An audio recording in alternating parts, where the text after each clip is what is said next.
அன்பிற்குரியவர்களே, புத்தகத்தின் உலகத்தின் மூலம் உங்களை நான் இன்று நாம் காணப்போவது பாம்பன் ரயில் பாலத்தின் வரலாறு. ஆங்கிலேயர் காலத்தில் 1870இல் தமிழ்நாடுக்கும் இலங்கைக்கும் இடையே வியாபாரத்தை அதிகரிக்க வேண்டும் என்ற நோக்கத்தோடு பரிந்துரை செய்யப்பட்டது. இந்த பாலம் 1911 ஆகஸ்ட் மாதம் ஆரம்பிக்கப்பட்டு 1914இல் கட்டி முடிக்கப்பட்டது. இன்று வரை நிற்கிறது. இது பல்வேறு சோதனைகளை கடந்து இன்று வரை நிற்கிறது. வாங்க இந்த பாம்பன் பாலத்தை பற்றி பார்ப்போம். வீடியோக்குள்ளே போகிறோம். பாம்பன் பாலத்தோட வரலாறு மிகப்பெரியது. ஜெர்சன்கிற ஜெர்மனியை போல கட்டப்பட்டது. இப்போ தான் இன்றைக்கி தான் இந்த ரயில்வே பாலத்தில் ஏறி பார்க்குற வாய்ப்பு இருக்குது. இது பழைய ரயில்வே பாலம். உங்களுக்கு பார்த்தா தெரியும். இந்த ரயில்வே பாலத்தில் வரைக்கும் நான் நடந்து காட்டுறேன். இது வந்து புதுசாக வைக்க போகிற சென்ட்ரல் பிரிட்ஜு. இந்த பிரிட்ஜு அதுக்குண்டான பணியாக செஞ்சுருக்காங்க. காற்றுனால தாமதம் ஏற்படுது அப்படின்னு சொல்கிறாங்க.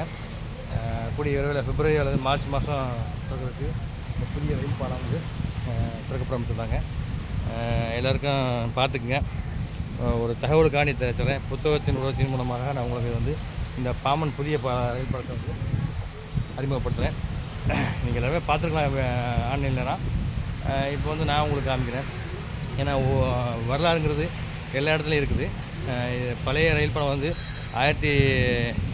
100 வருஷத்துக்கு முன்னாடி கட்டப்பட்ட பாலம். 14 கட்டப்பட்டது. அதனால் சென்ட்ரல் பிரிட்ஜ் வந்து கெர்ஜருங்கிற ஒரு ஜெர்மன் பொறியாளர் கட்டப்பட்டது. இன்றைக்கி நிற்கிறது.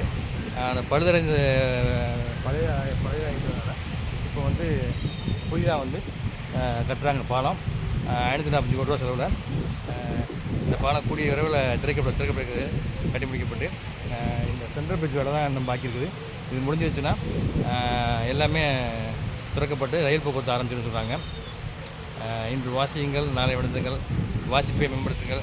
வாசிப்பதோடு மட்டுமில்லாமல் நேரில் சென்றும் பாருங்கள். அனைத்து இடங்களுக்கும் வரலாறு புரிய வரும். வாழ்க்கை புலப்படும். வாசிப்புங்கிறது எல்லா இடத்துலையும் இருக்குது. அதுமாதிரி வரலாறுங்கிறது நீங்கள் போகிறது இருக்குது. பார்த்து தெரிஞ்சுங்கள். பாம்பன் பாலத்தின் வரலாற்றையும் தெரிந்து கொள்ளுங்கள். வாசித்து தெரிந்து கொள்ளுங்கள். இன்று வாசியுங்கள், நாளை விழுந்துங்கள். பாம்பன் கிளைந்து வாசியுங்கள். நூலகங்கள் எங்கெல்லாம் உள்ள நூலகங்கள் வாசியுங்கள்.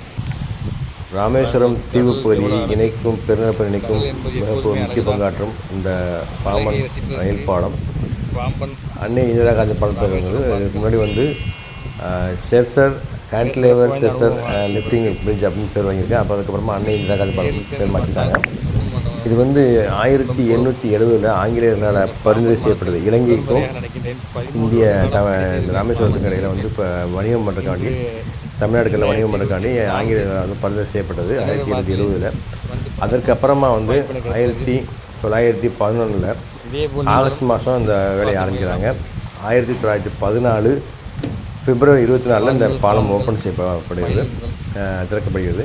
இதோட வருடம் வந்து 100 ரூபா வச்சுருக்குது. இந்த பாலம் பிரிட்ஜ் கட்டி இன்னமும் நிற்கிது. ஆனால் தற்போது போக்குவரத்து இல்லை. அதோட பழுதறிந்த காரணத்தினால அதுக்கு மாற்றாக ரூபாய் 540 கோடி ரூபாய் செலவு வந்து புதிய பாலம் வந்து கட்டப்பட்டு வருது. இவங்க வந்து வரலாறு பற்றி பார்க்கலாம். இந்த பாலம் வந்து ஜெர்சர் அப்படின்ற ஜெர்மனிய பொறியாளரால் கட்டப்பட்டது. அந்த காலத்தில் எந்த விதமான ஒரு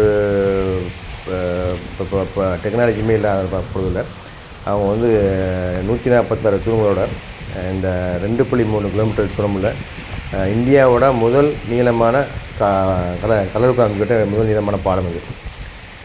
இப்போ தான் வந்து மும்பை ஓர்லிலையும் அப்புறம் இன்னொரு இடத்துலையும் புதுசாக ஒரு பிரிட்ஜ் ஓப்பன் பண்ணியிருக்காங்க கடலுக்குள்ள. ஆனால் அதற்கு முன்பாக இந்தியாவோட முதல் கடலில் கட்டப்பட்ட நீளமான ரயில் பாலம் இதுதான். இதை வந்து நீங்கள் நேரில் வந்து பார்க்கும்போது தெரியும். இதோட அழகு இன்னும் சிறப்பாக இருக்கும். இன்றைக்கும் நிறையா சுற்றுலா பயணிகள் வந்து பார்க்குறாங்க. வரலாறு ரொம்ப முக்கியம். வரலாற்றை பற்றி தெரிஞ்சுக்கங்க. ஏன் இந்த புத்தகத்தின் மூலமாக இந்த வரலாறு சொல்கிறேன்னா, வாசிக்கணும். நீங்கள் வாசிக்கிறது பாம்பன் வந்து வந்து வாசிங்கள். நான் நேரிலே பார்த்து அந்த பாலத்தை விளக்கமாக சொல்லியிருக்கேன். எப்போவுமே இந்த வாசிப்பை வந்து வாசிப்பு உங்களுடைய வாழ்க்கையில் கற்பனை திறனும் வாழ்க்கையை நீங்கள் என்னவெல்லாம் நினைக்கிறீங்களோ அதெல்லாம் வரையலாம். இன்று வாசியங்கள் பாம்பன் பாலம் விளக்கம் வரலாறு இருக்குது. இது 1964 வந்து தனுஷ்கோடியில் ஒரு புயல் வந்துச்சு. புயலில் நிறைய பகுதிகள் அழிந்து போயின. தனுஷ்கோடியில் அதில் இந்த பாம்பன் பாலமும் பாதிக்கப்பட்டது.